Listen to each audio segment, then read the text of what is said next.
Do you know what the most powerful decision you'll ever make is? Walking away, silently. No warning, no dramatic exit. Just you choosing peace over chaos. It's not easy. In fact, it might be the hardest thing you'll ever do, to detach from people, habits, and thoughts that once felt like home, but now feel like prisons. You don't announce it, you don't explain it, you just stop showing up where your soul no longer feels safe. And yet, that quiet exit, it's louder than any argument. It's the moment your energy stops begging to be understood and starts choosing to be protected. The Stoics understood this deeply.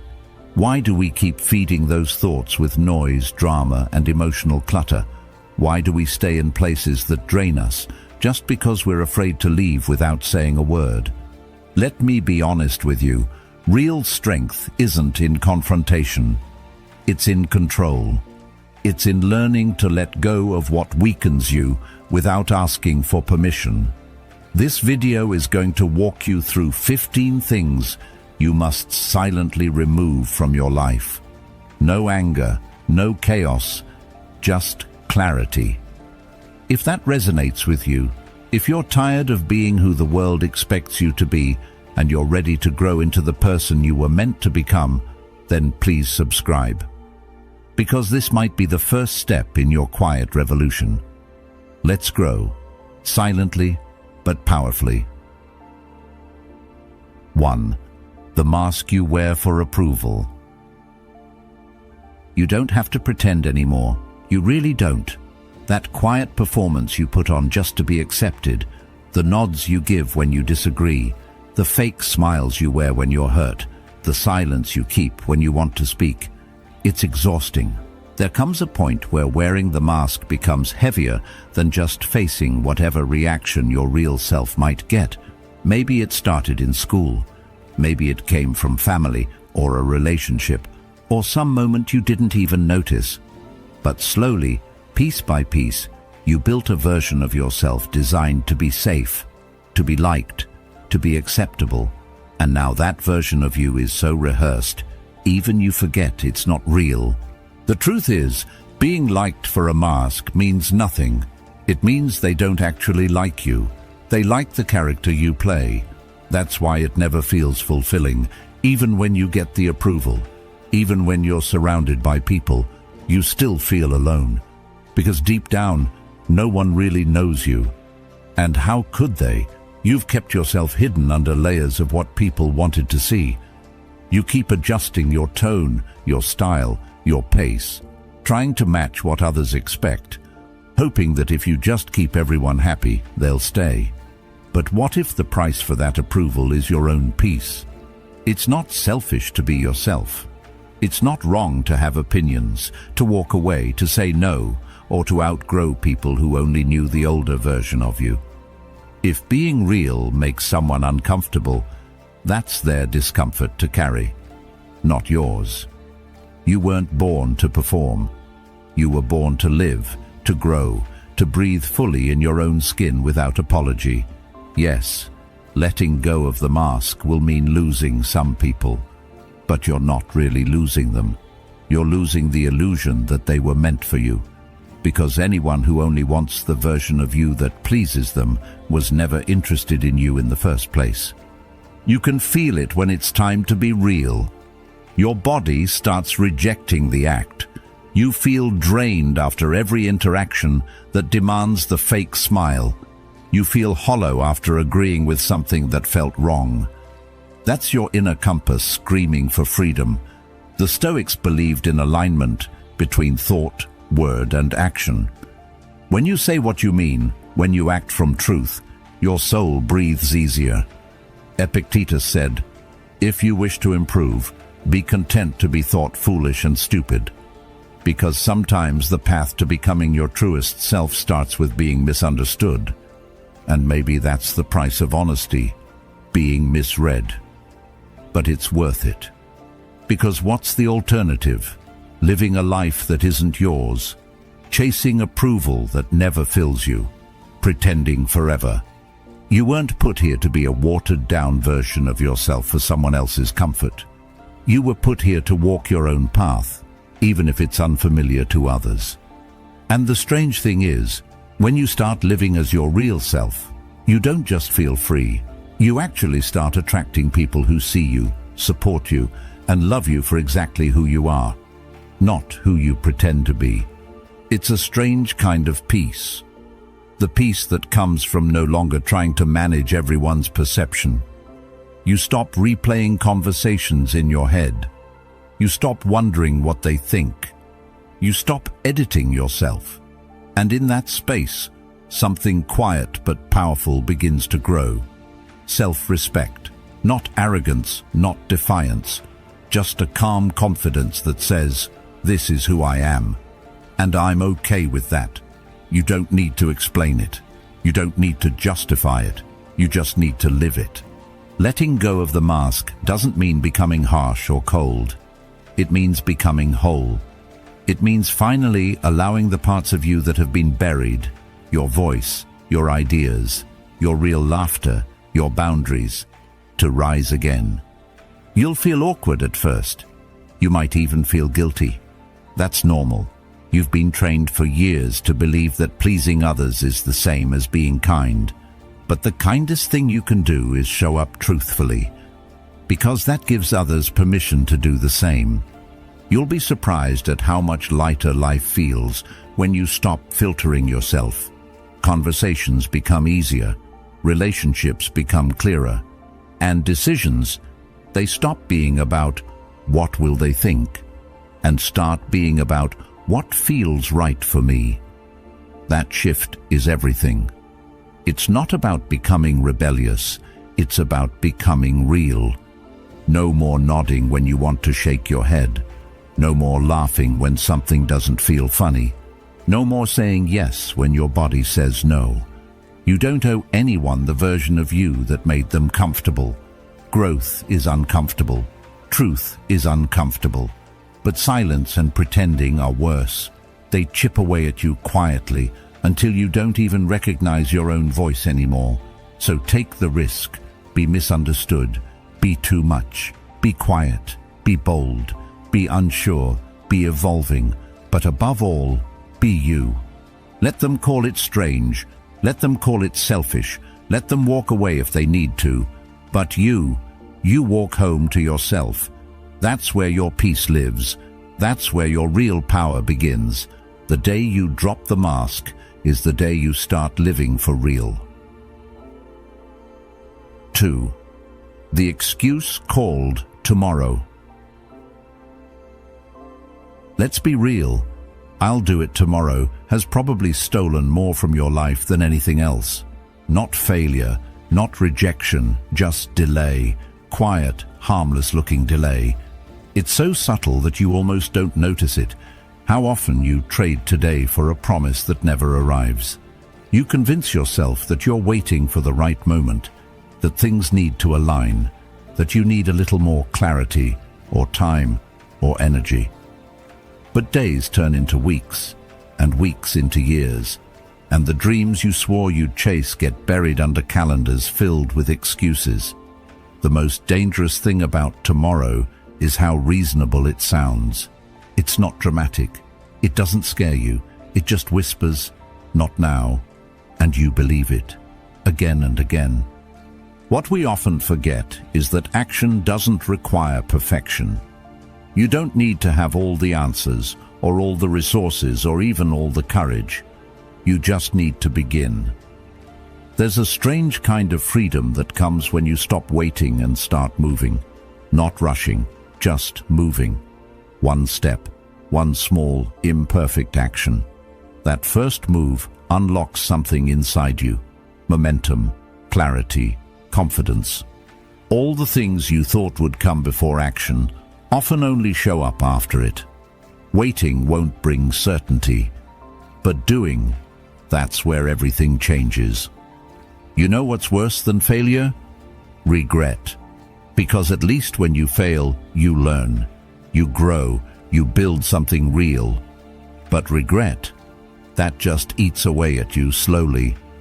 You look back and realize that the thing you were too scared to start could have been the thing that saved you, freed you, fulfilled you. You'll never be able to rewind the time you spent hesitating. And the truth is, most of the things you delay aren't delayed because of logic. They're delayed because of fear. Fear of not being good enough. Fear of being seen trying. Fear of starting small. But every master was once a beginner. Every great thing began clumsily. What makes it great is that it began at all. We live in a culture that glorifies hustle, but ironically, most people are just hustling in their minds. They plan, they imagine, they dream, but they rarely execute. The idea lives in their head for so long that it starts to feel real, even though it never left the ground. But nothing changes until something moves. That text you're afraid to send, that project you keep overthinking, that change you keep putting off, all of it is costing you energy just by sitting in your head. You carry the weight of what you're avoiding, and the longer you avoid it, the heavier it becomes. There's never going to be a day where everything is lined up perfectly.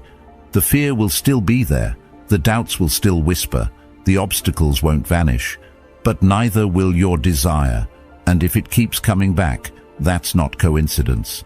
That's your deeper self trying to break through the fog of excuses. You don't need a loud breakthrough. Sometimes the most powerful shift comes from a quiet decision. The decision to start, even if it's small, even if it's awkward, even if no one notices but you. Seneca once said, "While we are postponing, life speeds by." That line doesn't hit until you look back and realize how many moments you've let slip, how many passions you buried under distractions, how many conversations you avoided because you were scared of what they might change, how many goals you gave up on before you even tried. Time doesn't wait for clarity. It keeps moving, and you either move with it or watch it pass by. Start where you are. Use what you have. Don't underestimate the power of small actions. 5 push-ups today is better than fantasizing about a perfect workout routine next month. Writing 1 paragraph now is better than obsessing over the perfect novel outline forever. Calling someone you love, even if you don't have the right words, is better than rehearsing a perfect conversation that never happens. Action creates progress. Progress builds belief. And belief transforms everything. When you start doing the things you've been putting off, something strange happens. You stop being afraid of effort. You stop resenting discipline. You start respecting yourself.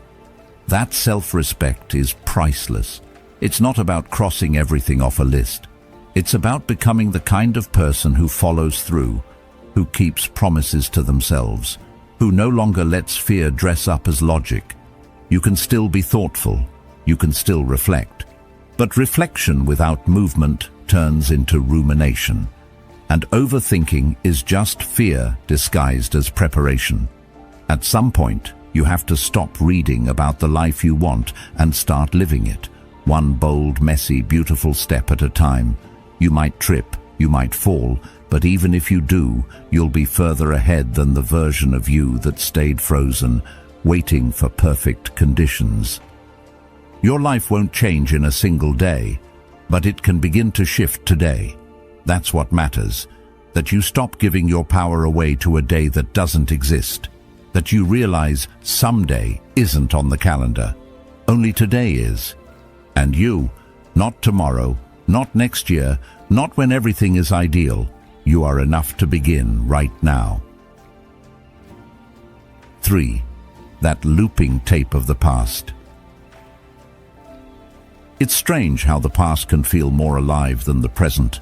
A conversation that ended years ago still echoes in your mind. A mistake you made once still stings like it just happened. A look, a word, a moment, all still playing on loop over and over again.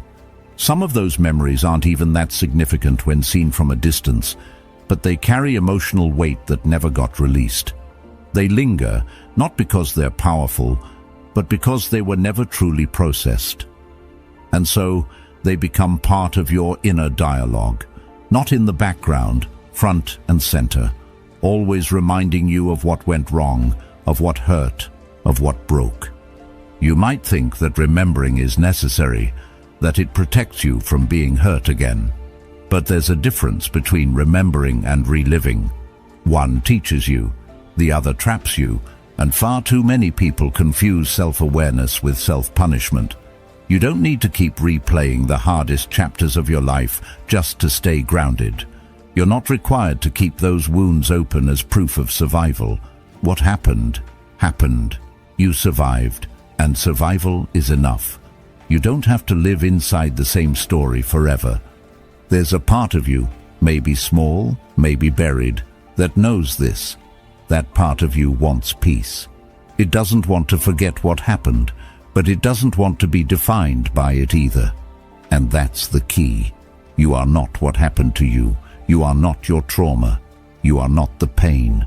You are the one who went through it, the one who endured, the one who kept going, even if it was messy, even if it was quiet, even if no one noticed. That's who you are. Not the victim of the story, but the one still here, still breathing, still capable of rewriting the next page. And yes, it's hard. Letting go of the past feels like betrayal sometimes. You might think that if you release the pain, you're letting the people who hurt you off the hook. Or maybe you're afraid that if you move on, the hurt will come back. But forgiveness, real forgiveness, isn't about them. It's about you. It's not about justifying what happened. It's about finally putting the weight down. Because the more you carry, the less you can move forward. The more space the past takes up, the less room there is for the present to grow. Carl Jung once said, "I am not what happened to me. I am what I choose to become." And that's the essence of healing. You can't change what happened. You can't go back and make different choices. You can't edit the script. But you can decide what you'll do with the pain.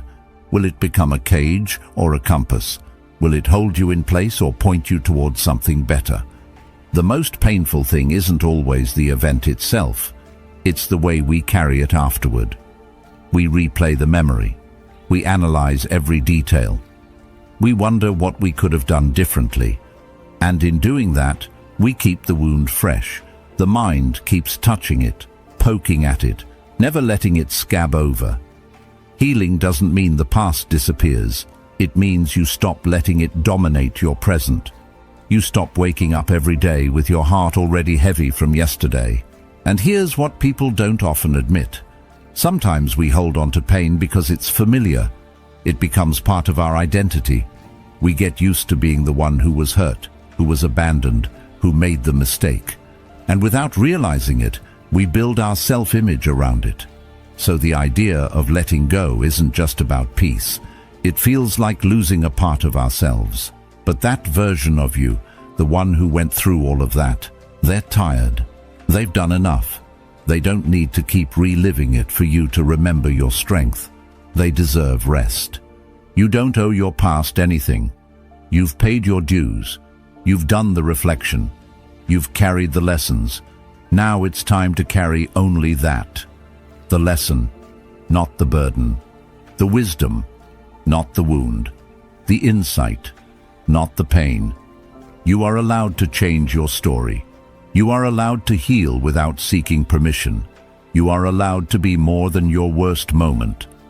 When you catch yourself going back, when the thoughts pull you into old guilt, old anger, old sadness, pause, breathe, acknowledge the feeling, and then gently remind yourself, that was then. This is now. It's not denial. It's a choice to not let something that already happened hurt you again today. The mind can be a relentless narrator. It loves to replay the parts it didn't understand, the parts that scared it, the parts that made no sense. But you are the one listening. And the moment you stop identifying with every thought, you begin to take your power back. You begin to choose new thoughts, thoughts that bring calm instead of chaos, thoughts that support you instead of sabotage you. There's no deadline for healing, but there is a cost for postponing it. Every day spent living in the shadow of what was is a day you don't fully step into what could be. And you deserve more than that. You deserve to wake up without that constant loop in your head. You deserve mornings that aren't heavy with old grief. You deserve to smile and not feel guilty for it. You deserve to move on, even if the world doesn't applaud it or understand it. You can honor your past without being chained to it. You can respect what shaped you without letting it define you. You can be grateful for the strength you gained without keeping the pain that built it. Letting go doesn't mean forgetting. It means choosing freedom. It means whispering to yourself, "I'm allowed to be okay now." And that is a kind of quiet courage the world desperately needs more of. 4. Emotional begging. There's a certain kind of silence that follows emotional begging. It's not the kind of silence you choose, but the kind you're left with after you've poured yourself out trying to be enough for someone who was never going to meet you halfway. You try harder, reach further, speak softer, love louder, and still they pull away. You think maybe if you just do one more thing, give one more piece of yourself, they'll finally stay. But the truth is, real connection doesn't require chasing. Love that needs to be begged for isn't love. It's approval wearing a mask. And approval is never worth your peace. Somewhere along the line, we were taught that love is earned. That we have to prove ourselves over and over just to be chosen. We got the idea that being good enough meant pleasing others, even if it came at the cost of our own emotional health. And so we learned to beg. Not with our words always, but with our actions, with our silence, with our lowered standards, with our willingness to keep accepting less while giving more. We beg by shrinking ourselves to avoid conflict, by staying quiet when our heart wants to scream, by smiling when we're breaking inside, hoping they'll finally see how much we're worth. But love isn't a transaction. It's not a prize you earn by sacrificing your self-respect. It's not something you qualify for by jumping through someone else's emotional hoops. If someone makes you feel like you have to work for their attention, their affection, their time, they're not offering love. They're offering a test. And you weren't made to live in a constant exam of your worth. You were made to be met, fully, freely, with respect. There's a kind of love that doesn't ask you to beg, that sees your silence and listens, that notices when your energy changes, not because you make a scene, but because it genuinely cares. That love doesn't punish you with distance. It doesn't make you guess where you stand. It doesn't manipulate you into thinking your value depends on how much pain you're willing to tolerate. But to find that kind of love, you have to first believe you deserve it. You have to stop accepting crumbs and calling it a meal. It hurts to walk away, especially when your heart is still involved. But it hurts more to stay in a place where you constantly have to prove that you matter. There's a slow kind of erosion that happens when you keep chasing people who only respond when you pull away. Your confidence starts to crack, your self-image gets blurry, and you begin to confuse instability with passion, manipulation with intensity, and inconsistency with love. That's how deep the rewiring goes when you live in a space of emotional scarcity. Carl Jung once said, "The most terrifying thing is to accept oneself completely. Because when you accept yourself fully, you stop needing others to do it for you. You stop begging. You stop pleading for a seat at tables where you're only invited to be useful, not valued." And yes, it's terrifying at first, because it means letting go of relationships that once felt like home. It means facing the emptiness you used to fill with distraction. It means standing in your own truth, even if it shakes. But what comes next is peace. A kind of inner peace that doesn't need to be validated. A love for yourself that doesn't rely on someone else's approval. You begin to move differently. You stop trying to convince people of your worth. You stop explaining yourself. You stop performing. You just are. And those who are meant for you will see you without needing the show. Sometimes the strongest thing you can do is stop talking, stop fixing, stop chasing. Let the silence speak for you. Let your absence explain what your presence once tolerated, not as a game, not as punishment, but as a boundary, a final act of self-respect. Because you were never supposed to feel like love is survival. You were never supposed to confuse anxiety with intimacy. You were never meant to be the one who always gives, always waits, always explains. You are not half of anything. You were not born to be completed by another person. You are not missing pieces. You are whole. You have always been whole. And the people who cannot meet you where you are not your people. That doesn't make them evil. It just means they're not capable of giving what you need. And your job is not to teach them how to love you. Your job is to love yourself enough to walk away when they can't. This doesn't mean you close your heart. It means you protect it. You become more discerning, not more bitter. You learn to recognize the difference between someone who wants to love you and someone who wants to use you. You learn to sit with the discomfort of being alone rather than tolerate the pain of being unseen. And in that silence, in that solitude, you begin to heal. Healing doesn't come from chasing closure. It comes from choosing yourself, from understanding that your worth was never up for debate, that your softness was never weakness, that your willingness to stay loyal in chaos wasn't foolish. It was love, just misplaced. And now you get to place it where it belongs, in your own heart, in your own hands, in your own life, where peace is no longer a negotiation. You don't have to scream your worth to be heard. You don't have to prove your loyalty through suffering. You don't have to beg for a love that should have been offered freely. You only have to decide that you are done explaining why you deserve to be treated well. Done chasing. Done fixing what you didn't break. Done hoping they'll finally see what's been clear all along. When love is real, it arrives without pressure, without doubt, without performance. So let them go. Let the silence fall. Let the peace come in like a quiet wave, washing over every part of you that used to fight for scraps.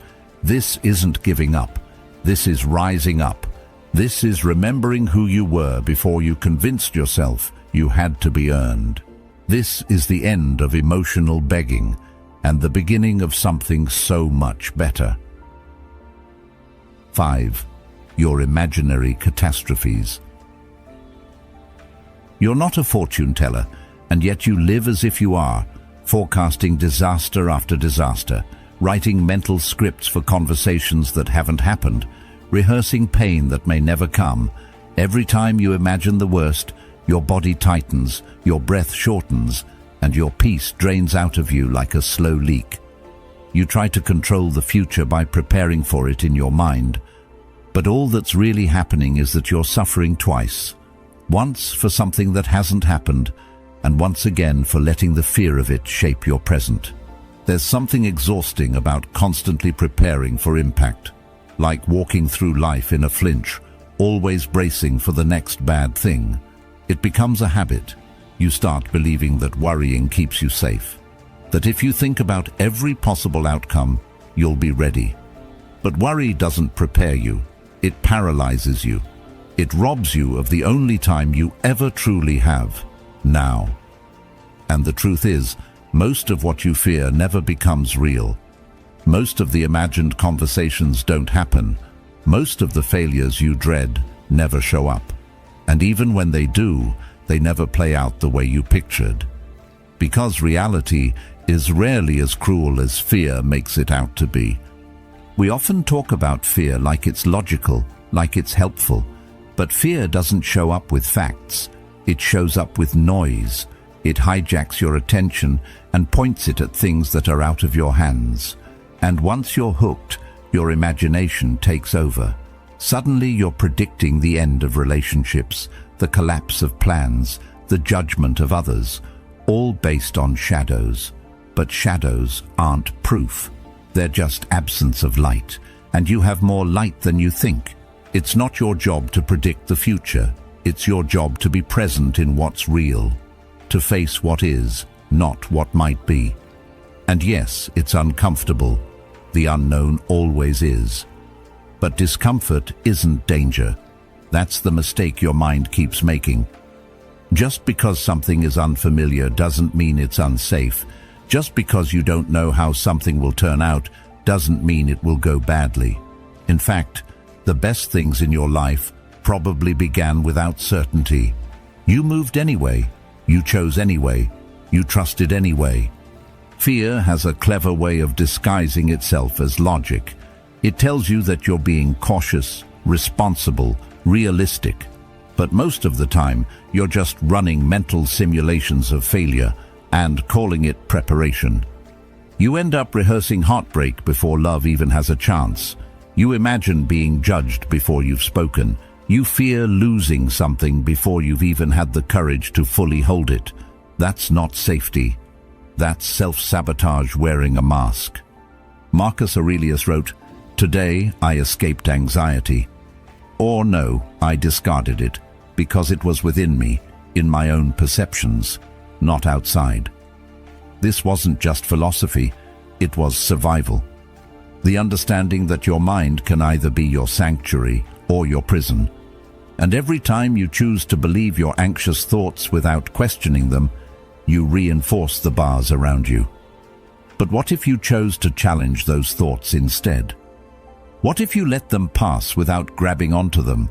What if you stopped trusting every fear that walked through the door of your mind? Anxiety thrives on what-ifs, but peace lives in what is. What is real right now? What do you actually know to be true in this moment? That's where your attention belongs. Because your nervous system doesn't know the difference between imagined danger and real danger. So every time you dive into worry, your body responds like it's under threat. Your stress rises, your patience shrinks, your clarity disappears. And yet, nothing has happened. Not really. You've just been at war with your own thoughts. The most frustrating part is that most of us know this. We know worry doesn't help. We know overthinking is draining. But the habit is so strong, it feels automatic. That's where awareness steps in. Not judgment, just awareness. You notice the fear rise. You feel the spiral begin. And instead of following it down, you pause. You breathe. You ground yourself in what's actually in front of you. And slowly, you teach your nervous system a new language. One where safety isn't built on control, but on trust. Trust in your ability to respond, no matter what happens. Trust that you are more resilient than you think. That even if something goes wrong, you'll adapt, you'll learn, you'll grow. Because you've done it before. Every difficult thing you've faced, you got through it. Maybe not perfectly, maybe not without scars, but you're still here. And that means your fear is not the full story. You're not fragile, you're just tired.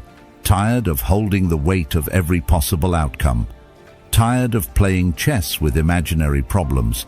Tired of believing that everything depends on your vigilance. Let that go. You don't have to see every twist and turn ahead of time. You just have to be present for the step in front of you. And then the next, and then the next. Life doesn't require prediction.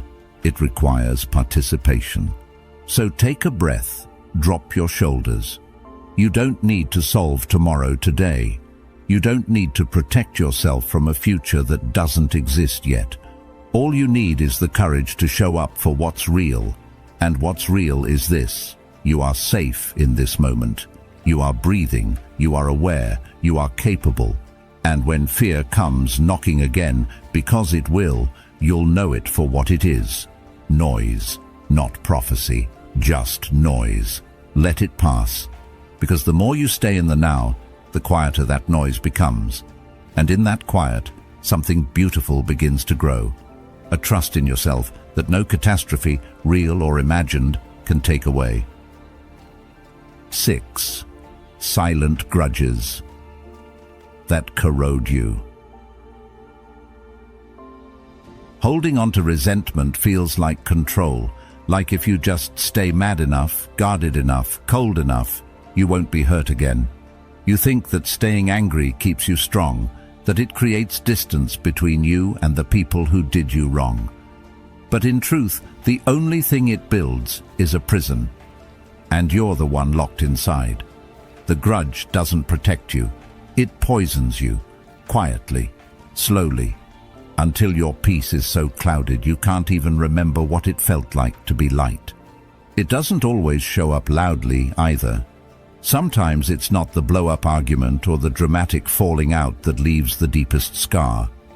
Sometimes it's the quiet hurt you never spoke about, the betrayal you never admitted stung, the apology you never got but kept waiting for. Those are the ones that linger, the ones that turn into invisible walls inside your heart. You go about your day like everything's fine, but deep down, you're still holding on to something, a name, a moment, a memory that tightens every time it surfaces, and you tell yourself it's not a big deal, that you've moved on. But if it still hurts when you remember it, it's not gone, it's buried. Forgiveness gets misunderstood. People think it's about excusing the behavior, letting someone off the hook, acting like it never happened. But forgiveness isn't about them, it's about you. It's about not carrying someone else's actions into your next chapter. It's about refusing to give the past that kind of power. Resentment, no matter how justified, anchors you to the moment you were hurt. It keeps you there, stuck in a loop. You replay the words, the decisions, the silence, and in doing so, you relive the pain. Not just once, over and over. And the worst part? They may not even know. They've moved on. They're living their life. Meanwhile, you're still burning with something they probably forgot. That's how grudges work. They disguise themselves as strength, when really they're wounds that never got to breathe. And healing doesn't happen in silence. It happens in release.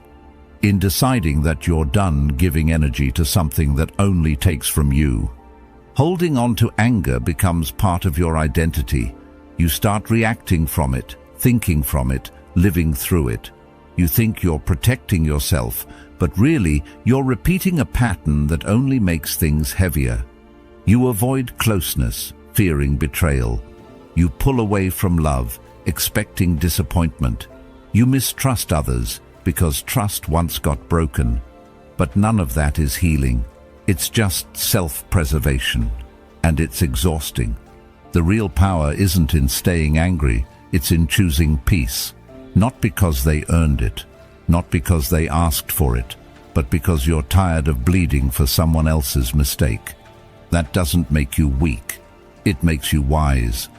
There's nothing soft about refusing to let the past pollute your future.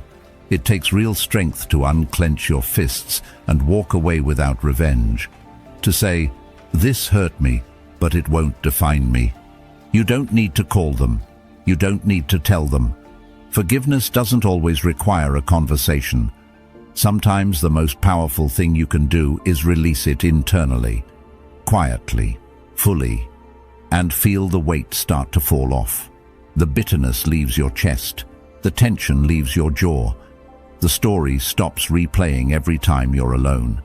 That's when you know you've let go, when their name doesn't trigger your entire nervous system anymore. And what's waiting on the other side of that release is more than just peace, it's freedom. You get to move forward without dragging the past behind you.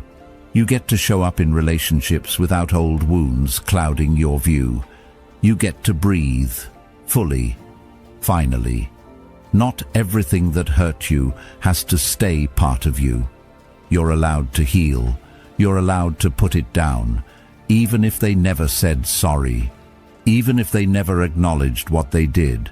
Your healing doesn't need their permission. You can let go without pretending it didn't happen. You can forgive without inviting them back into your life. Boundaries still matter. Lessons still matter. But the anger, the resentment, the heaviness, that's yours to release. And when you do, you make space. Space for joy, for love, for clarity. Because when your heart isn't full of old pain, it can finally open to something better. Letting go isn't a one-time act. It's a decision you might have to make over and over, especially on the hard days. But each time you choose peace over bitterness, you take your power back.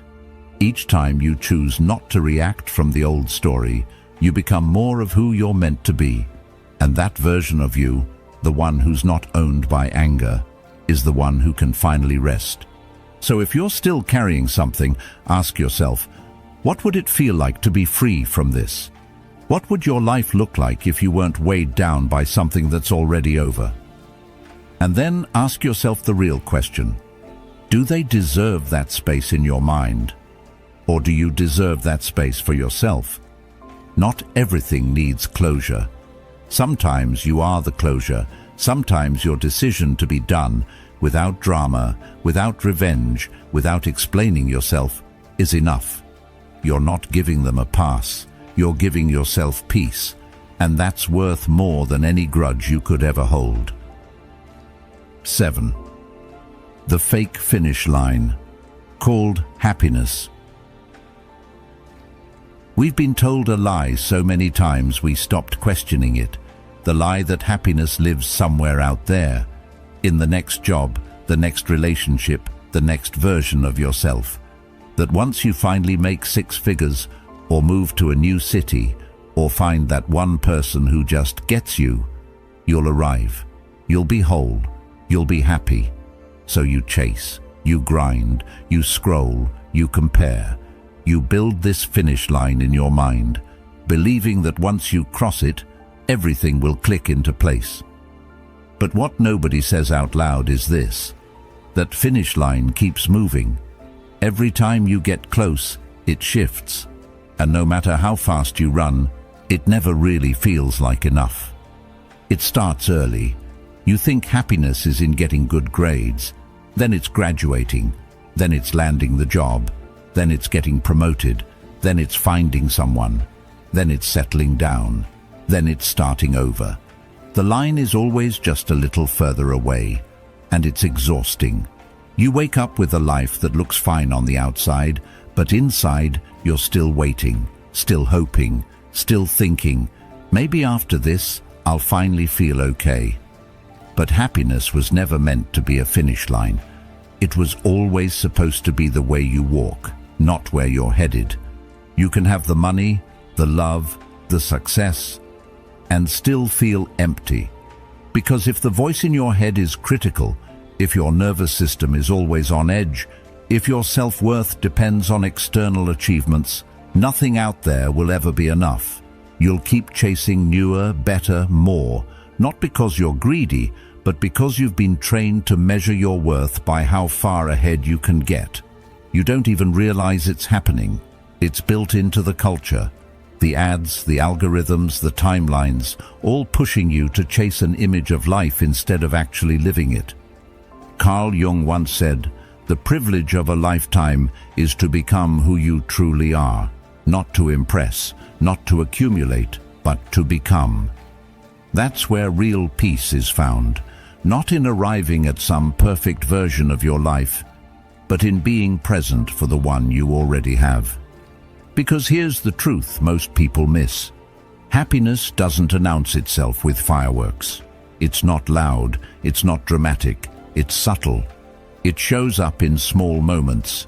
The way sunlight hits your face in the morning, the quiet after a long day, the warmth of a conversation that doesn't feel forced.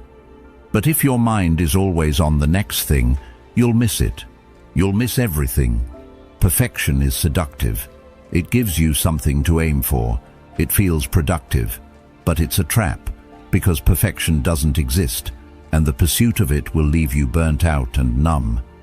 What you really want isn't perfection. It's peace. And peace doesn't come from having everything figured out. It comes from not needing to. It comes from showing up as you are and choosing to be kind to yourself anyway. It comes from realizing that you don't need to earn rest. That joy isn't something to deserve. It's something to notice. You've been taught to wait until you lose the weight, until your house looks better, until your mental health is fully healed, until your schedule clears up. But life isn't waiting for you to be ready. It's happening now. And if you're always waiting for the right time to be happy, you'll run out of time, because there is no perfect day. There's just today. And what you do with it, how you speak to yourself, how you treat others, how you choose to see your own life, that's where happiness begins. It's not in the dream vacation. It's in the way you make your coffee. It's not in the applause. It's in the quiet sense of pride you feel after keeping a promise to yourself. It's not in the big wins. It's in the daily rituals, the way you ground yourself, the way you pause, the way you take a breath before reacting. These aren't small things. They're the real things, and they add up, slowly, quietly, until one day you look around and realize you're not chasing anymore. You're living. There's nothing wrong with goals. Growth is important. Dreams matter, but not at the cost of your presence, not at the expense of your peace. If the process of becoming is filled with self-loathing and anxiety, what kind of person will you be once you arrive? If you don't know how to feel content without the title, the partner, the recognition, will you even know how to enjoy it when it comes? That's the question no one asks, because we assume happiness will teach us how to live. But really, how you live determines how happy you can be. Your habits matter more than your highlights. Your inner dialogue matters more than your resume. How you treat people on an ordinary day says more about your life than any photo on your feed. And the most powerful shift happens when you stop asking, "When will I be happy?" and start asking, "How can I create joy today with what I already have?" That question changes everything, because it takes the power back. It puts you in charge, not your job, not your bank account, not your relationship status, you. So, chase peace, not perfection. Chase moments of meaning. Chase conversations that fill your soul. Chase habits that make you proud. Let the version of you that's always rushing take a breath. Let the one that thinks happiness is out there somewhere sit down and rest. You're already allowed to be happy, not because everything is perfect, but because you're alive, because you're trying, because in this moment, you're here, and that's enough. There is no finish line, just a series of moments, and in each one, you get to decide how you'll show up, not for the world, not for some imaginary audience, but for you. So let happiness be something you build, not something you wait for. Let it be messy, let it be quiet, let it be now. 8. Explaining yourself to everyone. There comes a point where you get tired of explaining yourself, not because you're hiding anything, but because the truth of your life doesn't need an audience to validate it. You start realizing that not every choice needs a speech, not every decision needs a detailed backstory, and not every person who asks deserves an answer. You're not a courtroom. You don't owe the world a constant justification for why you are the way you are, why you chose to stay, why you chose to leave, why you changed, why you didn't. The pressure to explain often comes from a deep need to be understood. And that makes sense. We're social beings. We want connection, clarity, closure. But the more you explain, the more you start to perform. You find yourself packaging your decisions in a way that others can digest, even if it means watering down your truth. You shrink your real reasons into something more palatable, less offensive, more socially acceptable. But who are you doing that for? Them? Or the part of you that still believes you need permission to be who you are? Every time you over-explain, you hand over a little piece of your power. You give people the impression that your choices are up for debate, that they get a vote, that your life is a democracy they're entitled to participate in. But your path is not a group project. It's not a survey. It's a personal journey shaped by what you've been through, what you value, and where you're going. And most of that isn't visible to anyone else. Silence is often mistaken for avoidance or arrogance, but it's neither. Silence is sacred. It's a decision, a boundary, a calm confidence that doesn't feel the need to prove itself. When you know who you are, you don't explain, you embody, you live, you breathe. You show up as yourself without the need to defend your presence. And ironically, that's when people start listening, because there's something powerful about a person who moves with quiet certainty. You don't have to explain your healing. You don't have to explain why you stopped talking to certain people. You don't have to explain why your boundaries are tighter now, or why your priorities have changed. Growth can be quiet. It doesn't need a press release. You're allowed to change your mind. You're allowed to evolve and not update everyone on your progress. Sometimes, the most transformative moments of your life won't come with explanation, just action. There's a strange freedom that comes when you stop seeking approval. You begin to make choices for alignment, not applause. You start valuing peace over performance. And in that shift, life gets lighter. You stop rehearsing conversations in your head. You stop trying to be understood by people who are committed to misunderstanding you. You realize that not everyone can walk with you. And that's okay. Your life is not a PR campaign. Marcus Aurelius once wrote, "Waste no more time arguing about what a good man should be. Be one." In other words, stop explaining and start living. People will form their own narratives no matter what you say. They'll twist your words, project their fears, hear what they want. Trying to control that is a battle you'll never win, and you don't have to. You don't owe the version of you that exists in someone else's head your energy. Let your choices speak for you. Let your peace be your answer. Let your consistency, your kindness, your boundaries, your evolution say what words never could. You are not cold for keeping parts of your life private. You are not rude for choosing not to engage in conversations that lead nowhere. You are not selfish for protecting your inner world. That's wisdom. That's self-respect. That's knowing the difference between being real and being performative. There's nothing wrong with being clear when needed, but clarity doesn't always require elaboration. You can say, "This is my choice," and leave it at that. You can say, "I'm not comfortable discussing that," and let the silence hold the line. You can say nothing and still be right, because silence is not weakness.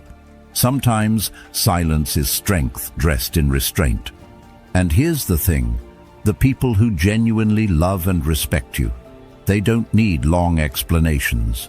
They trust your heart. They honor your boundaries. They support your decisions even when they don't fully understand them.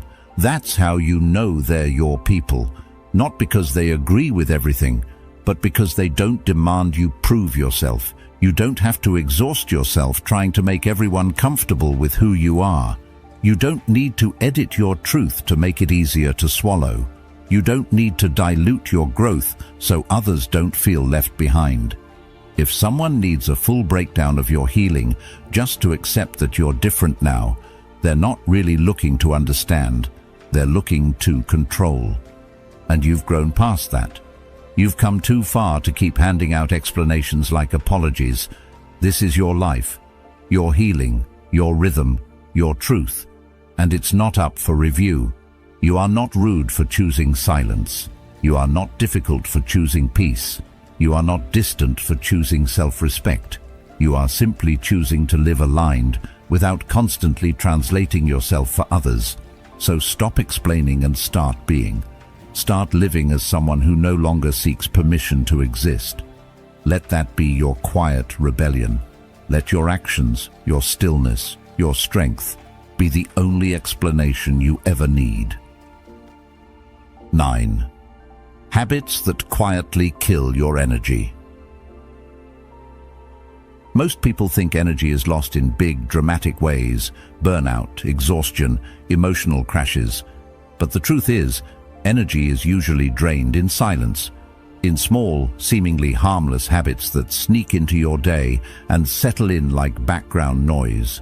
You don't notice them at first: the late-night scrolling that cuts into your sleep, the skipped breakfast that leaves your mind foggy, the automatic yes to things your body and soul are screaming no to.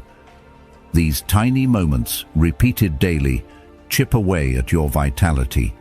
They don't look dangerous, but they are. Because the more they go unchecked, the more they slowly dismantle your clarity, your confidence, your capacity to show up fully. It's easy to ignore them. Easy to call them normal. After all, everyone's tired. Everyone's busy. Everyone's overstimulated. So you tell yourself it's just part of life. But over time, the cost becomes undeniable. You wake up heavy, not just in body, but in spirit. You feel behind before the day even begins. Your mind feels cluttered, your decisions feel harder, and your willpower feels like it's on its last leg. And yet, the external pressures keep pushing: deadlines, relationships, responsibilities. So you keep running on fumes, hoping no one notices how close you are to shutting down completely. And here's the thing: most people think they need a complete life overhaul to fix it. A brand new routine, a bulletproof morning plan, a fitness transformation. But real change doesn't start that way. It starts with one decision, one habit, one small act of reclaiming your energy. Because energy isn't just about what you eat or how long you sleep. It's about what you tolerate, what you consume, what you allow into your mental, emotional, and physical space without realizing how heavy it actually is. You say yes out of politeness, and suddenly your week is packed with obligations that leave you depleted. You open your phone for 5 minutes, and 40 minutes later, you're deep in someone else's drama, comparing lives, absorbing noise, forgetting what you even picked the phone up for in the first place. You skip water because you're too busy, forgetting that a dehydrated brain is an unfocused brain. You push off movement because rest feels more convenient, not realizing that motion isn't punishment, it's fuel. These aren't small issues, they are signals, and ignoring them doesn't make you stronger, it makes you silently sink. Carl Jung once said, "Until you make the unconscious conscious, it will direct your life, and you will call it fate." That's exactly what these habits do. They operate just beneath awareness, shaping your mood, your thoughts, your motivation, until you begin to believe that feeling drained is just who you are. But it's not who you are. It's the sum of what you repeat. And the most powerful shift happens when you stop accepting fatigue as your identity and start treating it like a signal for change. You don't need to change everything overnight. That's the trap. That's what keeps people stuck. The illusion that if you can't fix it all right now, it's not worth starting. But it is. Because momentum doesn't come from motivation. It comes from action. From choosing to break one small pattern today. Drink water first thing. Stretch your body for 5 minutes. Say no to something you always say yes to out of guilt. Set your phone down 30 minutes before bed. These aren't just healthy habits. They're declarations. Proof that you're no longer willing to betray yourself in the name of convenience or approval. It won't feel easy at first. In fact, it might feel pointless. One glass of water doesn't change your life. One walk won't fix your stress. But it sends a message to your mind and body. I am paying attention now. And the more consistently you follow through on those tiny promises, the more you start trusting yourself again. That trust builds self-respect. And self-respect fuels discipline. And discipline is what unlocks the energy you've been missing. So much of your strength is buried under habits you've normalized. You think your motivation is broken, but maybe you're just tired from carrying too many things that don't belong to you. Maybe your body isn't lazy. Maybe it's just done asking nicely. Maybe your mind isn't foggy because you're weak, but because you've been overstimulated and undernourished for too long. The change you're craving isn't as far as it seems. It just looks smaller than you expected. Cut one thing today that drains you. Just one. It could be a toxic conversation you keep entertaining, a mindless scroll before bed, that extra task you agreed to out of habit, not joy. Remove it, not with drama, but with clarity. And in that space, insert one thing that restores you. A quiet moment, a short walk, a boundary, a breath. Let that be your reset. Energy is sacred. It's not something you get more of by chasing it. You protect it by managing what you allow to steal it. And once you start seeing your habits through that lens, everything changes. You stop asking, "Why am I so tired?" and start noticing all the things pulling from you. Noticing is power. It means you're no longer sleepwalking through your routines. It means you're finally aware. So if you feel drained, stuck, scattered, don't wait for the perfect routine or a wave of motivation. Start now, quietly, gently, intentionally. Reclaim your energy one small act at a time. Not for productivity, not to become some optimized machine, but because you deserve to feel good in your body, because you deserve to wake up without dreading the day, because your presence, clear, calm, energized, is one of the most powerful things you can bring into this world. And that begins with the habits you choose to keep and the ones you finally let go. 10. Constant criticism, especially of yourself. There's a voice inside your head that you've been listening to for so long, you don't even question it anymore. It tells you that you're not doing enough, that you're always behind, that you should be further along by now, that everyone else seems to have it together, so why don't you? It whispers harsh things when you're tired, when you slip, when you fall short, and somehow you believe it. You don't stop to ask where that voice came from, or why it sounds so much like a bully dressed as a coach. You just assume it must be right, because it's yours. But here's the truth. That voice isn't truth. It's habit, and it's keeping you stuck. You're not lazy. You're not broken. You're overwhelmed, overstimulated, pulled in 1,000 directions and trying to carry it all quietly. You wake up with a weight in your chest and still manage to get out of bed. Still manage to show up. Still manage to keep going, even when your inner dialogue is tearing you apart. That's not weakness, that's strength. But your mind has gotten so used to being hard on itself that it doesn't know how to speak any other language. You've mistaken pressure for motivation, criticism for discipline, self-punishment for growth. But you don't shame a flower into blooming. You don't yell at a wound to heal faster. And you won't become your best self by berating the current version of you. Progress doesn't come from force. It comes from understanding, from asking better questions. Not, "What's wrong with me?" but "What do I need?" Not, "Why can't I just do this?" but "What's blocking me?" When you trade judgment for curiosity, everything softens. The path clears. You stop reacting and start responding. You stop fighting yourself and start working with yourself. That shift is powerful, because when you change the way you speak to yourself, you change the way you treat yourself. You make room for rest without guilt. You make room for mistakes without labeling yourself as a failure. You begin to recognize that growth isn't linear, and it certainly isn't perfect.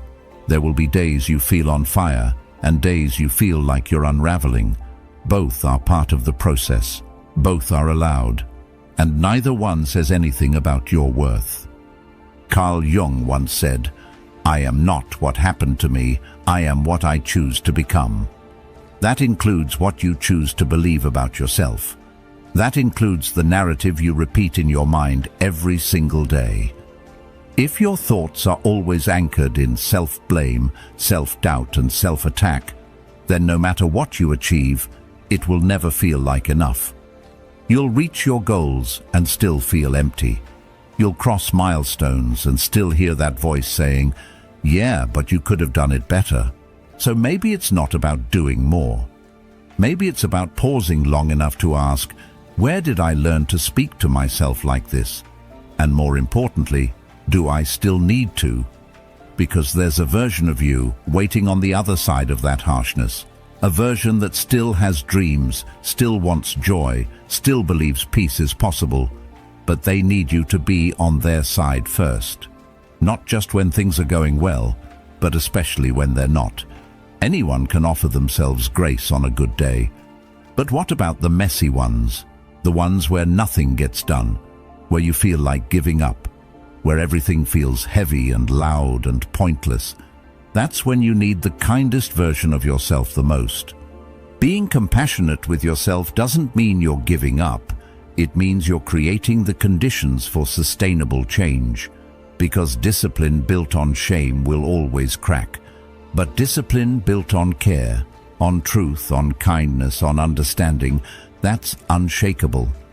That's the kind that lasts. You show up for yourself not because you're afraid of falling behind, but because you believe you're worth taking care of. That's a quiet kind of power most people never learn. But you can. It starts small. Catching that voice in the act. When it says, "You're so behind," respond with, "I'm doing the best I can with what I have." When it says, "You always mess this up," say, "This is a pattern I can learn to shift." It's not about fake positivity. It's about truth. And the truth is, you're carrying a lot. You've come a long way. And you're still here, still trying. That deserves more credit than you're giving yourself. The world will always be quick to judge, to demand, to expect. So don't become another critic in your own life. Be your anchor, your reset, your reminder that you don't need to earn rest or prove your worth, or explain why you're struggling. Struggle is human. Rest is human. You are human. And humanity was never meant to be a performance. There will always be someone doing more, achieving faster, looking cleaner on the outside. But their journey isn't yours. Your story is rich with context, with battles no one sees, with resilience you forget to recognize. Stop making the mistake of thinking your inner mess disqualifies you from growth. It doesn't. In fact, it's what makes your growth real. So, as you move forward, through your habits, your goals, your healing, remember this. The voice in your head matters more than you think. Let it be one that builds, not breaks. One that guides, not punishes. Let it sound more like a coach, less like a critic. And when in doubt, pause and ask, what would help me right now? Not what would make you impressive. Not what would make others applaud. Just what would help. That question, asked consistently, will take you further than any harsh inner monologue ever could, because compassion isn't weakness, it's fuel for everything you're becoming. 11. The need to always be right. There's a strange pressure that creeps in when we feel the need to always be right. It's subtle at first, a slight tension in your chest when someone questions your opinion, a reflex to explain yourself when no one asked, that feeling that if you let something go unchallenged, you've somehow lost. But the truth is, being right isn't always the victory it appears to be, because what it often costs you is far more valuable than proving a point. It costs your time, your calm, your presence, sometimes even your relationships. In the moment, defending your position feels justified. You've got logic, facts, experience, and it feels like if you don't speak up, the other person wins. But this isn't a courtroom, and life isn't a debate stage. Most of the time there is no prize for being right, only tension. You walk away from the conversation mentally drained, heart racing, replaying what you said, what they said, what you should have said, and for what? To protect a version of yourself that can't be wrong. That's not protection. That's ego, dressed up as certainty. The need to be right doesn't always come from arrogance. Sometimes it comes from fear. Fear of not being heard. Fear of being misunderstood.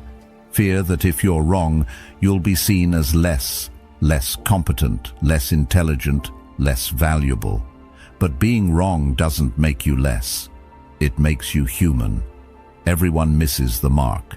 Everyone misreads the situation. Everyone forgets details, reacts emotionally, changes their mind.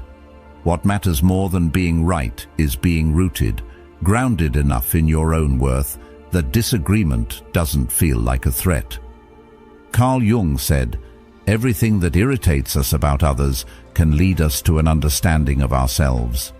That's especially true when it comes to arguments. If every disagreement feels personal, if every challenge makes your chest tighten, it might be less about the other person and more about your inner world. The need to be right often hides deeper insecurities. Maybe you weren't listened to growing up. Maybe you were always the one to fix things. Maybe somewhere along the way, you learned that being wrong meant being weak.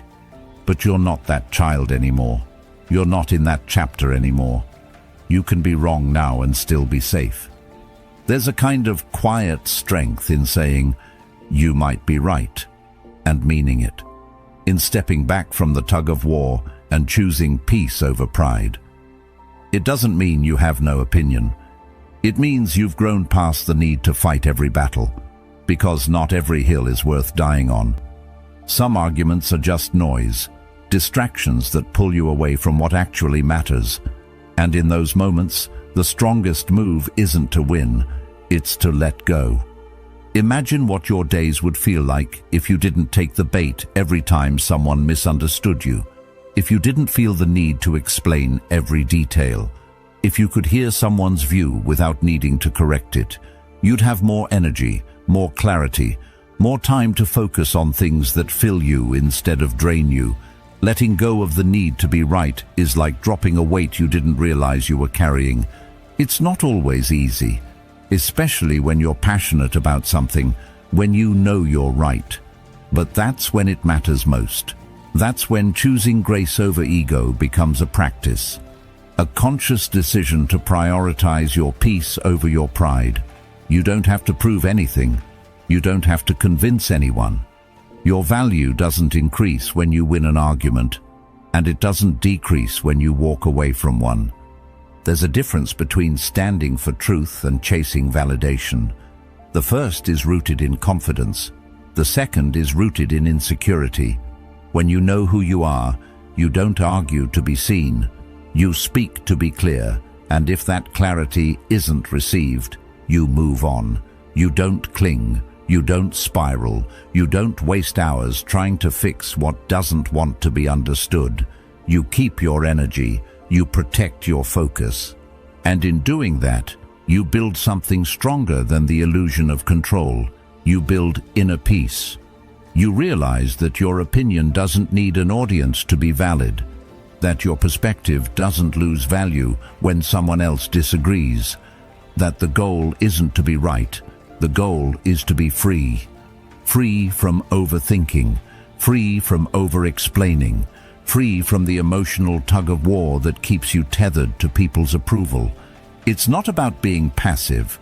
It's about being wise, about knowing when to engage and when to let it pass, about choosing your peace over your pride, about saying less and meaning more. Because the loudest voice in the room isn't always the one that's right. Sometimes it's just the one that hasn't learned to listen yet. You can still hold your values, still express your thoughts, still stand up for yourself, but you don't need to do it with clenched fists and tight jaws. You can do it with calm, with clarity, with quiet confidence that doesn't need to shout to be heard. And when someone tries to pull you into a power struggle, you simply don't go, because you know what's at stake: your energy, your balance, your time, and those things are worth more than any temporary win. So let them think what they want. Let them believe they're right. Let the conversation end without the last word. You don't lose anything by walking away with your peace intact. If anything, you gain something far greater: freedom. And with that freedom comes the space to grow, to listen, to reflect, to choose your battles wisely and your silence intentionally. Because when you stop needing to be right, you start being real. And being real, grounded, present, self-aware, that's where your power lives. 12. Comparing yourself to everyone online. It's easy to lose track of yourself when you're constantly seeing curated snapshots of other people's lives.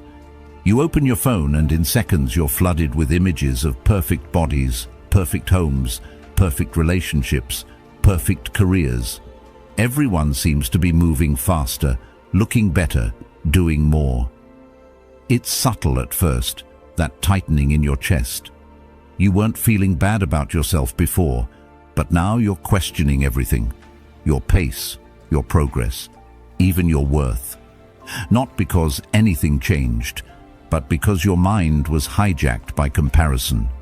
We live in a time where it's normal to scroll through hundreds of lives before breakfast, where success is measured by likes, bodies by filters, and happiness by posts. And even though deep down we know it's not real, that it's just the trailer, not the full movie, it still gets to us.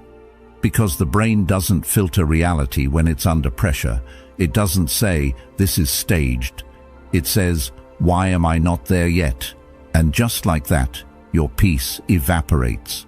You were proud of your progress until you saw someone else's before and after.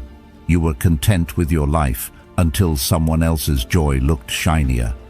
But here's the truth that cuts through all that noise. You are not behind. You are not late. You're not in the wrong place. You're walking a different path, one that's only visible to you. And because it's yours, no one else can validate it or compare it. The moment you start seeing yourself through someone else's timeline, you lose the thread of your own story. And that's a story worth staying connected to, because it's real, it's messy, it's honest, and it's yours. When you finally stop comparing and start accepting, something inside you shifts. You start owning your pace. You begin to trust that just because it hasn't happened yet doesn't mean it never will. You understand that timing isn't universal, it's personal. You realize that real transformation doesn't always look like a viral moment. Sometimes it's quiet, sometimes it's slow, but it's always meaningful. Comparison steals more than joy. It steals identity.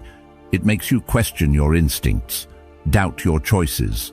And slowly, you start shifting your goals to match what you think will be most impressive, instead of what feels most aligned. But impressing people who don't know the full picture will never fulfill you, because even if you get to that milestone, it won't feel like yours. It'll feel like you borrowed someone else's definition of success and wore it like a costume. The best glow-ups. They don't happen online. They happen in private, in silence, in the in-between moments when no one's watching and you're just doing the work. Healing, learning, building, resting. That's where the real change takes root. Not in likes, not in comments, not in public validation, but in the invisible layers of your growth that no algorithm will ever capture. And if you stay grounded in that, nothing anyone posts can shake you. Start muting what makes you feel small. You don't need to explain it. You don't need to apologize for protecting your mental space. If someone's content makes you feel like you're constantly coming up short, it's okay to step back. This isn't jealousy. It's self-awareness. It's saying, I need to hear my own voice louder than everyone else's right now. And that's not selfish. That's survival in a world that profits off of your insecurity. Your worth is not based on visibility. Your value doesn't increase when more people see you. In fact, some of the most meaningful parts of you can only be nurtured when you're not being watched, when you're offline, when you're not trying to prove anything. The parts of you that need the most care often grow best in stillness, away from comparison, away from performance, just real time with yourself. You have no idea what someone else had to sacrifice to get what they're showing off. You don't know their story, their struggle, their doubts. Social media doesn't show the breakdowns, the panic attacks, the lost friendships, the sleepless nights. It shows the highlight, and if you're comparing your behind the scenes to their edited preview, you're always going to feel less. But you're not less. You're just seeing the tip of their iceberg and comparing it to the entirety of yours. So instead of scrolling to measure yourself, scroll to learn, scroll to laugh, scroll to connect. But don't scroll to assess your value, because nothing out there will ever tell you what your heart already knows. That you're on your own timeline, with your own rhythm and your own kind of magic. And when you honor that, you begin to move differently, more grounded, less reactive, less needy for external confirmation. What if you just trusted your process? What if you believed that your slower days were still sacred, that your small steps still mattered, that your story, with all its pauses and plot twists, is still unfolding exactly as it's supposed to? There is no universal blueprint for becoming. The pressure to keep up only exists if you keep looking sideways. The moment you look inward, the race disappears. All that remains is your path, and that path is worth staying on, even when it's quiet, even when no one claps for your progress, even when someone else's journey looks louder. Because your journey, it's real, it's raw, and it's leading somewhere beautiful. Keep going. Not to catch up, but because you finally realize you were never behind to begin with. 13. Overcommitment and people-pleasing. There's a version of you that learned to say yes before even thinking. Not because you always wanted to, but because somewhere along the line, you started believing that your value came from being needed. That if you could keep everyone happy, no one would leave. That if you just stayed available, agreeable, accommodating, you'd avoid conflict, disappointment, and rejection. So you kept saying yes. You took on one more task, one more favor, one more commitment, even when your body was begging for rest, even when your mind was drowning in noise. And the scariest part is, people got used to it. They stopped asking if you had time or energy. They assumed you'd be there because you always were. But you're not a machine. You're not built to constantly give, to stretch, to absorb, without ever pausing to receive. You're human. You need stillness. You need boundaries. You need to hear your own voice again after weeks or months of trying to meet everyone else's expectations. The problem is, when your default setting is yes, saying no feels like a betrayal. It feels like you're letting someone down, like you're failing. But it's not failure, it's freedom. It's the first sign that you're finally starting to respect yourself the way you've always respected others. Burnout isn't a badge of honor. It's a warning sign. It's your system blinking red, telling you that this pace is not sustainable. And still, most people push through because we've romanticized overcommitment. We wear exhaustion like it's a trophy, proof that we're hardworking, selfless, loyal. But none of those qualities mean anything if you're crumbling on the inside. If your loyalty is costing you your health, your peace, your sense of self, then it's not loyalty, it's self-abandonment. Carl Jung once said, "The greatest burden a child must bear is the unlived life of the parent."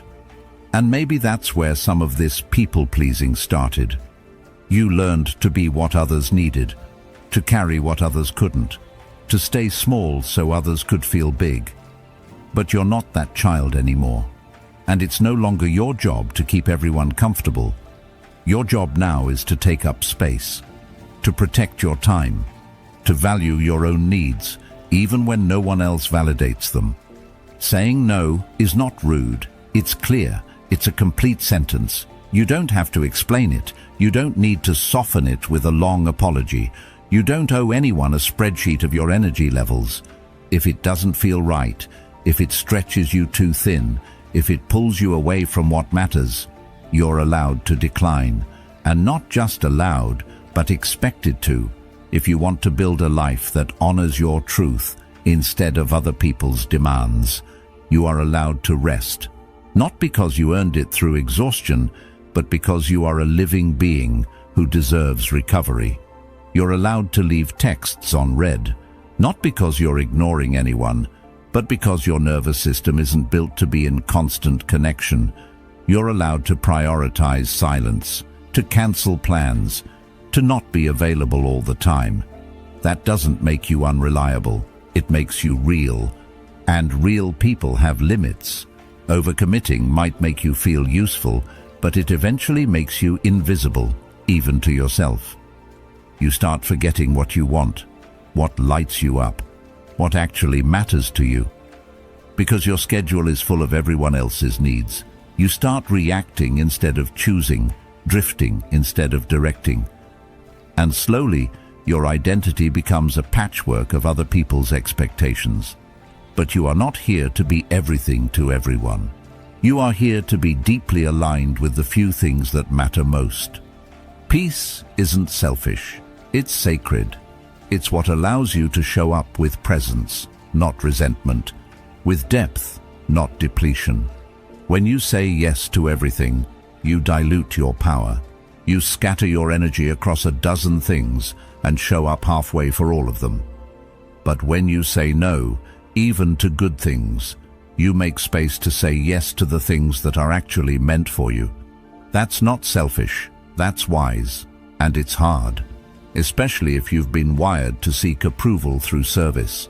But every time you choose yourself, you rewire that story. You teach yourself that your needs matter, that your rest is valid, that you don't have to break in order to be loved. Start small, one pause before every yes, one boundary where there used to be a blurred line, one moment of reflection before committing out of habit. You're not going to unlearn people-pleasing in a day, but you can start by listening to that quiet inner voice that says, "I don't want to do this," and honoring it instead of overriding it. That voice is you, the real you, the one who's been waiting for you to come home. You don't need to be accessible 24/7 to be a good person. You don't need to explain every number. You don't need to earn rest by breaking down first. You just need to be honest with yourself, with your energy, with your time. That's where peace begins, not with productivity, but with presence, not with sacrifice, but with self-awareness. And when you start living from that place, everything changes, not overnight, but slowly, steadily, in the way you breathe easier, sleep better, speak clearer, stand taller. Let go of the version of you that believed being loved meant being useful. Let go of the story that your worth comes from being everything to everyone. It never did. You were always enough, even when you had nothing to give. And now it's time to give something back to yourself, your time, your space, your voice. That's not selfish, that's sacred, and it's long overdue. 14. The identity you outgrew. There's a quiet kind of discomfort that shows up when you start to feel like a stranger inside the identity you've been wearing for years. Maybe you were the loud one, the funny one, the reliable one, the ambitious one, and at some point, that version of you worked. It served a purpose. It helped you connect, helped you cope, helped you feel safe in a world that demanded a clear label. But now, something doesn't feel quite right. You're showing up the same way, saying the same things, doing what you've always done, but it feels hollow. And you can't quite explain it. You just know. You've outgrown the role. The strange thing is, no one tells you that outgrowing a version of yourself can be more painful than leaving a person. Because that identity, it's not just a habit. It's who people know you as. It's how you've been seen, praised, accepted. So when you start shedding that skin, people notice. And not always kindly. They might say you've changed, that you're distant, that you're not as fun, not as driven, not as available, and maybe they're right, but not in the way they think. You're not abandoning who you were, you're stepping into who you're becoming. But there's grief in that shift. Letting go of an old identity means letting go of the comfort it gave you. Even if it wasn't always healthy, even if it drained you, because it was familiar, it was predictable, and there's something oddly grounding about knowing exactly who you're expected to be. But growth doesn't care about comfort. It asks more of you. It asks you to leave the well-worn path and build a new one with your bare hands. That's why it feels so lonely sometimes. Because evolving often requires isolation before integration. Carl Jung said, "In each of us there is another whom we do not know." And that unknown part, the one that feels foreign and unfamiliar, is often the next version of ourselves trying to emerge. But we resist it, not because we don't want to grow, but because we're afraid we won't be loved once we do. We've been conditioned to believe our identity is our worth, that if we stop being the achiever, we'll be overlooked. If we stop being the people pleaser, we'll be abandoned. If we stop being the fixer, we'll be forgotten. But that's not truth, that's fear. You don't owe the world a consistent performance. You don't have to keep playing the same role just because people liked you in it. Your identity is not a contract you can't break. You're allowed to change, to soften, to slow down, to speak up, to disappear for a while and come back different. You're allowed to grow out of places, people, mindsets, and you don't need anyone's permission to do it. The most dangerous thing you can do is stay loyal to an old version of yourself out of guilt. Just because that version helped you survive doesn't mean it's the one that will help you thrive. You can thank it for getting you here and still choose to move forward. Because survival mode isn't meant to be permanent. At some point, you have to put the armor down and learn how to live, not just endure. Sometimes growth won't be noticed by anyone but you. There won't be applause. There won't be recognition. It might just look like choosing not to react the way you used to, saying no when the old you would have said yes, walking away instead of trying to prove your point, not engaging, not performing, not explaining. It'll feel strange at first, but that silence, that stillness, that's your next level unfolding. And here's what no one really talks about. The people around you might not celebrate your growth, because your transformation forces them to confront their own. When you stop playing the role, they have to adjust the script. And not everyone is ready for that. Some will try to pull you back into the old version of yourself, not because they're malicious, but because your change unsettles their stability. They liked the you they could predict, the one who fit neatly into their life. But your evolution was never meant to make others comfortable. It was meant to make you whole. You may lose some relationships along the way, and it will hurt. But what you'll gain is far more valuable: alignment, peace, integrity, the quiet knowing that you're no longer pretending. You're no longer dimming or twisting or performing just to be accepted. You're living from a place of truth, even if that truth is still unfolding. There's something powerful about meeting yourself where you are now, not where you were 5 years ago, not where people still expect you to be. Right now, in this season, in this mindset, with this heart. It might feel like starting over, but really, it's starting for real. And every time you choose authenticity over approval, you get closer to the life that was meant for you, not the one you built just to survive. So, breathe. You don't need to rush this. Let the old version of you rest. Let the roles you no longer relate to fade out. There's no need to explain your shift. Real growth doesn't always need a speech. Sometimes it just needs space. And you, more than anyone, deserve to take up that space fully, unapologetically, and without guilt. You're not lost. You're just no longer limited. Let that be your new beginning. 15. The fear of starting over. Starting over doesn't mean you failed. It means you were brave enough to admit something wasn't right, that something needed to change, and that takes more courage than anyone ever gives credit for. See, there's this idea that progress is always a straight line, that once you start walking down a path, you're supposed to keep going no matter what, even if it starts to feel wrong, even if the road gets darker, heavier, more disconnected from who you really are. People will tell you, stick with it, be consistent, don't quit. But what they don't tell you is that sometimes continuing is the real trap, and starting over is the way out. We associate beginnings with loss, with wasted time, with shame.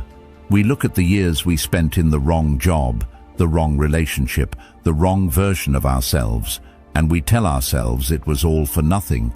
But what if it wasn't? What if every misstep was preparing you to start again more wisely, more consciously, more aligned?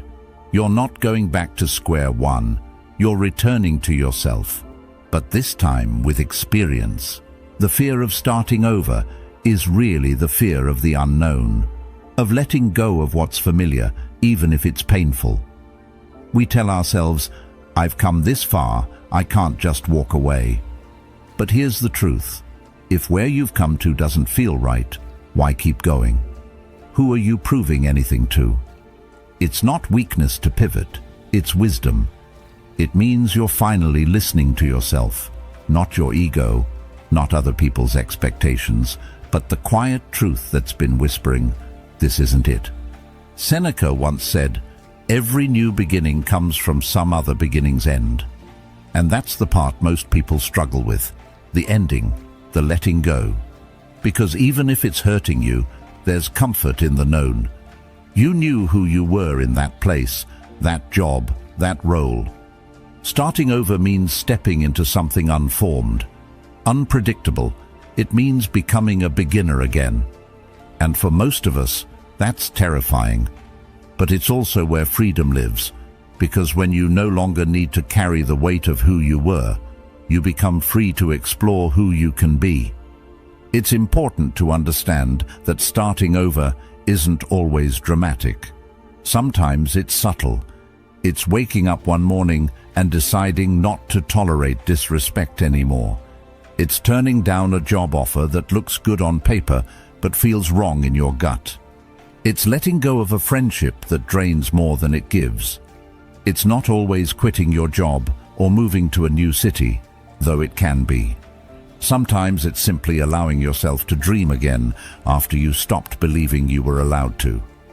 But we delay these resets because we convince ourselves we're too far in, too old, too late, too tied up in our past choices. That kind of thinking chains you to a future you don't even want. And it steals the only thing that really matters, your peace. If the life you're living is costing you your peace, then it's too expensive. And no amount of sunk time, no amount of should've or what if can justify staying stuck when your soul is asking to move. You don't need permission to change direction. You don't need a dramatic breakdown or a rock-bottom moment to justify a reset. You can simply decide, today, that the version of you who got here isn't the one who's going to take you forward. And that's not betrayal. That's evolution. That's growth. Starting over is less about changing everything and more about changing the intention behind everything.